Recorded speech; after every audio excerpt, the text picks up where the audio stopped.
Yung Sogo po sa Manila ay yun nga, yung nangyari doon.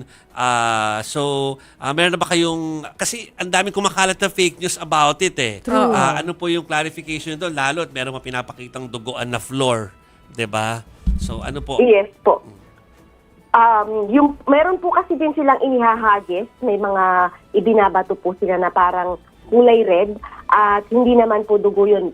Pintura po yung ibang nakakalat po doon sa ating mga sahig or doon sa ground po nung area kung saan po nagkagulo. Pero i-check po natin yan. Nagko-coordinate din po tayo dito sa establishment na ito para po malaman natin kung ano yung mga nasira, yung ano po yung mga danyos, ano po yung mga nasira at nawala sa kanila para po matulungan namin sila sa pagpa-file po ng complaint din po sa mga ma-identify natin na mga nambato, nanira at pumasok ganun din po dun sa nagnakaw kasi sinasabi po nila na may nawala pong vault.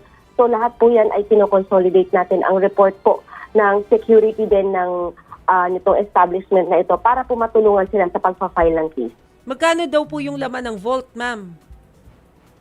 Hindi pa po nila dinidisclose pero yun po yung kino-coordinate natin para po isama siya sa report at sa complaint na gagawin po natin. Pero sa ngayon po, sarado yung establishment, yung Sogo. Sa ngayon po, hindi ko po alam kung sarado siya pero i-verify po natin kung business as usual po sila sa kabila nung nangyari po sa kanila kahapon ng gabi. But yung dahil po dun sa nangyari kahapon, meron po bang mga nadamay na tao na naroroon mismo sa Sogo Hotel?